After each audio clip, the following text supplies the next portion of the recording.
নাহলে তো খাওয়াটাও মুখে জুটতো না। যে নবাবজাদি আনছেন একটা কুটাও তো সিরা খায় না, পটের বিবির মতো সারা দিন বিছানায় বসে থাকে।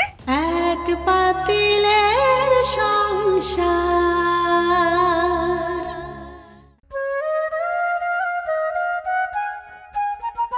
তোমার কোনো মোবাইল হারাইছে? তা আমার ভাইয়ের নাম নিতেছো কেন? আমার ভাই কি তোমার মোবাইল চুরি করছে? আমি কারো নাম নেইনি। তুমি নাম না নিলে কামাল ভাই কেন সবারই কয় বেড়াচ্ছে আমার ভাইয়ের নাম? সেটা কামাল ভাইকে যে জিজ্ঞেস করেন, আমাকে কেন চার্জ করছেন? বেশি টিরিক্সবাজি কইরো না। কি মনে করছো তুমি? তোমার শয়তানি আমি বুঝি না? খুব ভালো কইরাই বুঝি। সবাইকে নিজের মতো ভাববেন না। কি কইলা? আমি কোথায় ট্রিক্স করলাম? আপনি কেন এসব কথা বলছেন আমাকে? করো নাই তো কি? নিজে মোবাইল লুকায়া আমার ভাইরে চোর বানায়া সবার কাছে ছোট করতেছো। এইটা শয়তানি না? আমি যদি লুকিয়ে থাকি তাহলে বের করেন, পুরো ঘর আপনার। করেন, বের করেন। শোনো, বেশি বদমাইশি কইরো না। এই বাড়িতে কইলাম টিকতে পারবা না। বদমাইশ আমি না, আপনি। কি কইলা? আবার বলবো?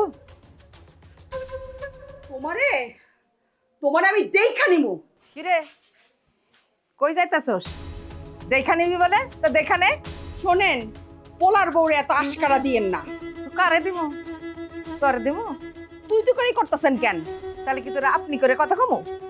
চোরের গোষ্ঠী চোর, তুই আমার বউরে ধমকাইতাছস। ভালো চাস তো তোর ভাইরে ক মোবাইলটা বের করে দিতে, নাহলে কইলাম চুরির মামলা দিই। কি কইলেন? মামলা দিবেন? হ্যাঁ, তোর ভাইয়ের নামে চুরির মামলা দিমু। আম্মা বাদ দেন তো, উনি যা খুশি তা বলুক। আপনার ছেলে ইনভেস্টিগেট করতেছে।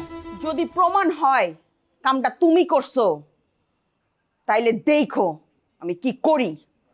শয়তান তো তুই, সারাক্ষণ ওর পিছনে লেগে থাকস। এই শয়তান কাম করে বললা দুইটা খাইতে পারতেছেন, নাহলে তো খাওয়াটাও মুখে জুটতো না। যে নবাবজাদি আনছেন একটা কুটাও তো সিরা খায় না, পটের বিবির মতো সারা দিন বিছানায় বসে থাকে আর মোবাইল টিপে। ভাবি একটা কাজ করেন, আপনি স্ট্রাইক করেন, দেখি সবাই খাবার দাবার পায় কিনা। শোনো, গাও জ্বালে না কথা কইও না। বিয়ার পর শ্বশুর বাড়িতে কি করণ লাগে না লাগে আমার বাপ মা আমারে শিখাই দিছে। তোমার বাপ মা কিছু শিখাইছে? শিখাইছে তো শুধু ওই খাটের মধ্যে বসে থাকা মোবাইল টিপা।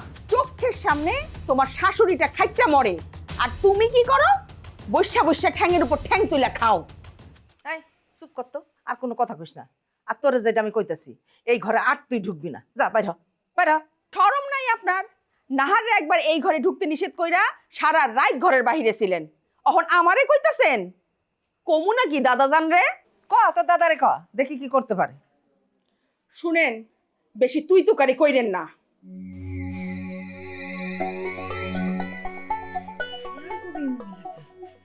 থাক মা, তুমি ওই অশিক্ষিত মানুষটার সঙ্গে তর্ক করো না, তাহলে তোমারে টাইনা নামাইতে নামাইতে ওর কাছে নিয়ে যায়। সেটা আমি জানি আম্মা। ওনার সমস্যাটা কি জানেন? উনি বানিয়ে বানিয়ে পায়ে পাড়া দিয়ে আমার সাথে ঝগড়া করে। কত বড় মিথ্যা কথাটা বলে গেল। আমি নাকি সংসারে কোনো কাজই করি না। তুমি যেটুকু কাম পারবা সেটুকু করবা। হ্যাঁ, বাকিটুকু তো আমি আছি। আর ওই যে আমাদের মাহিলা আছে না, ওই মাহিলাদের 2-4টা টাকা ধরায় দিলে মনে করো ও তোমার সব কাম করে দিবে। আম্মা ওইখানেই তো ভাবি বদমাইশিটা করেন। যখনই মাহেলাকে ডেকে আমি কোনো কাজের অর্ডার করি, সাথে সাথে উনি মাহেলাকে অন্য একটা কাজ ধরিয়ে দেয়, যাতে মাহেলা আমার কাজ করতে না পারে। আচ্ছা ঠিক আছে, তুমি এখন কইলা তো, আমি তো সব শুনলাম। এখন থেকে আমিই খেয়াল রাখবো। আর তোমার যদি মোবাইলের দরকার হয়, তুমি আমার মোবাইলটা নিও। আমার মনে হয় তোমার মা বাবা আমার নাম্বারটা জানে না, নাম্বারটাও দিয়ে দিও। আচ্ছা অসুবিধা নেই আম্মা, যখন আপনার ফোন থেকে কল করব তখন বলবো না যেটা আম্মার নাম্বার সেভ করে রাখো। কামাল কই গেছে মা? বলতে পারলাম না আম্মা। আচ্ছা ঠিক আছে, তুমি থাকো, আমি দেখতেছি। ঠিক আছে আম্মা।